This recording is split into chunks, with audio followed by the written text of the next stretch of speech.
I'm grateful. I'm not grateful that my mate died, took his own life, but I'm grateful that, you know, he finally found peace.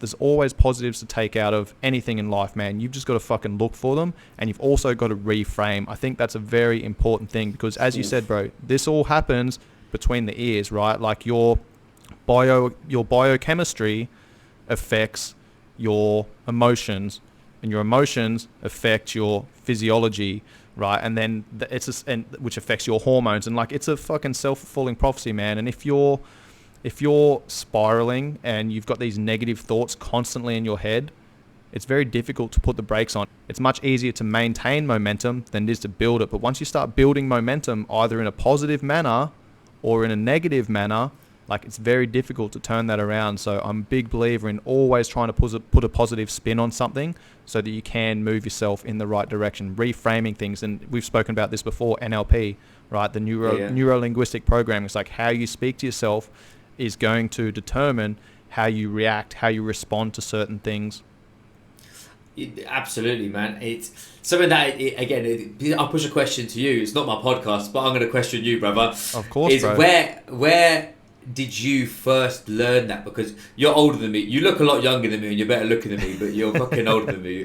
Because there must have been times, I've read Ant Middleton's book about how he's a fucking nutter when he was younger, and now he's so cool and collected.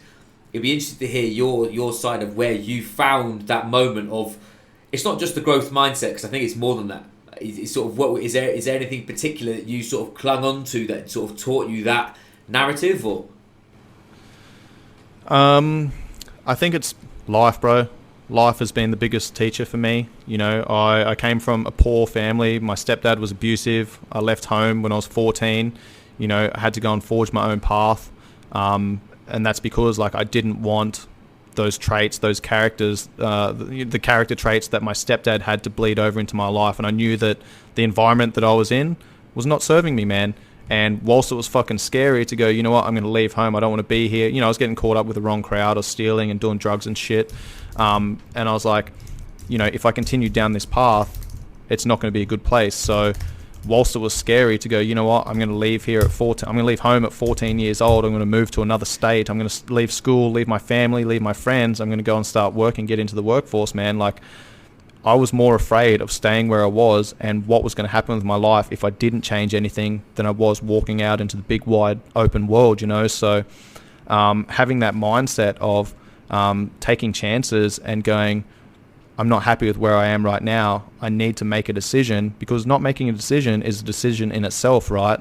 So, you know, Absolutely. I had numerous like big moments in my life, big, massive crossroads where I had to make a big decision. And, you know, for the most part, man, I took that step.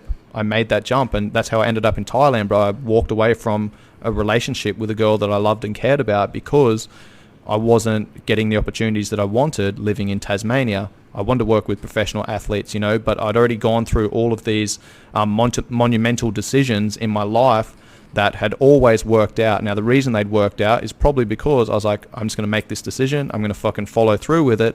And I'm going to do the best I can to put myself in a fucking good position to take hold of any opportunities that come up. So I think that's a big thing. And that's something that I've learned over time, man. Yeah. I think it comes across. I've had this with a lot. I've asked a lot of my clients who are high-level CEOs. I've got one guy who's doing all the COVID tests globally. Like, he's the head of Roche Asia. The guy, and you meet him, you'd never believe it. He's a bum. Like, he's a legend. And I said to him, how does he deal with his job? Because the guy's up to 1 a.m. talking to 6,000 people. He's that sort of guy. And he would say it's all hardship. He's a brickie. He built houses when he was a kid. Another guy who I worked with is a head of a bank. He's a farmer, and he comes from nothing. Like, I think something that's big for me is people are they're scared of having a tough time, but it's through the tough times is which you learn the most. I from personal experience as well. Similarly, I didn't leave home at 40. I left home at 60 just to get out of to get out of London. But I learned so much more from being challenged and challenging myself to go, what if I could do more than just sat there being scared, being sat there, oh, that's going to be safe. Safe's fucking boring, man. And if you stay there all your life and just think you're going to be happy, you're going to be safe all the time, you're going to go nowhere. And I think that's a huge part of listening to you. And that's why I love speaking to you. It's just because there's such a real We just got to make shit happen. Not, there's no excuse. I've never done a podcast before, but fuck it, are you going to make it? Not worrying about whatever. You just got it done. And I think that's what people should take from this as well, is that is hugely important. Start by doing something you don't like doing every day.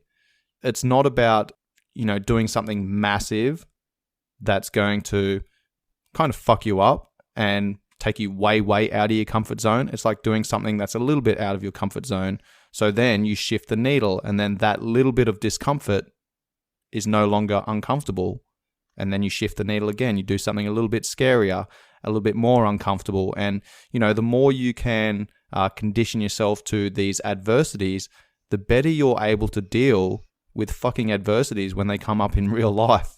Mm-hmm. So you can control the adversities, you can control the level of discomfort by the choices that you make every single day.